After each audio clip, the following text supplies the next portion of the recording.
Hello good evening सबैजनामा। र आज तपाईँहरू समक्ष मैले लिएर आएको छु एउटा मेरो सानो ब्लग।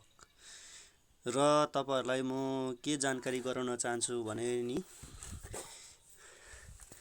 तपाईँहरूले देखिसक्नु भएको छ यो साग अनि त्यो, र कतिजनालाई थाहा नहुन पनि सक्छ। र हामी चाहिँ भन्छौँ यसलाई सिन्दुरे साग भन्छौँ, किनभने यसको टुप्पामा सिन्दुर लागेको हुन्छ, यी हल्का हल्का रातो रातो कलर हो। र यसको चाहिँ खानुको चाहिँ के गुण छ भन्दा चाहिँ यो तपाईँले काटेर बफाएर यसको झोल खानुभयो भने तपाईँको जिउहरू दुखेको सबै सन्चो हुन्छ हो। यो आज हाम्रो मिक्स सागहरू छ हो। अन्त यो पनि छ तपाईँको, यो त अब सबैले चिनिरहेको हो, यो रातो साग हो, लाली साग पनि भन्छ। र यो पनि एकदमै राम्रो हुन्छ खाँदाखेरि चाहिँ। र यसको चाहिँ खाँदाखेरि के हुन्छ भने चाहिँ ब्लड बन्निने चान्सेस हुन्छ।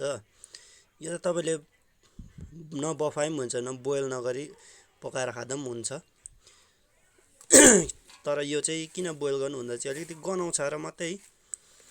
र विशेष कुरा के हो भन्दा चाहिँ यो तपाईँले देखिसक्नु भएको छ, यसलाई चाहिँ मेन कुरो चाहिँ तामड्केको मुन्टा हो। यो चाहिँ तामड्के भने कतिजनालाई अब थाहा नहुन पनि सक्छ र थाहा हुन पनि सक्छ। र यो चाहिँ यसको चाहिँ के हो भन्दा चाहिँ टेस्ट र यसको गुण चाहिँ के, यसको टेस्ट चाहिँ तितो हुन्छ।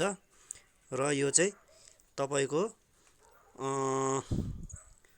पकाएर कतिले यतिकै भुटेर पनि खान्छ र कतिले भातसँग पनि बनाएर खान्छ। र यसको गुण चाहिँ के हो भन्दा चाहिँ तपाईँको ब्लड प्रेसर हुन्छ नि, हाई प्रेसर, यसलाई चाहिँ कन्ट्रोल गर्छ। र यो चाहिँ बेलुका राति खानु चाहिँ हुँदैन, तर राति तितो खानाले चाहिँ झन् तपाईँको हाई प्रेसरलाई कन्ट्रोल त हुन्छ, तर कति बेला तपाईँको लो हुन्छ यो थाहा हुँदैन। र यसको चाहिँ खालि यसको सेवन चाहिँ दिउँसो मात्रै गर्नु, दिउँसो नभए बेलुका गर्नु, बिहान गर्नु। बेलुका खाँदा पनि हुन्छ हुनु चाहिँ, तर अलिकति अब कम्ती मात्रामा, लिमिटेड, आफ्नो लिमिट राखेर खानुहोस् है। हुनु त यो जतासुकै पाउँदैन, र पनि अब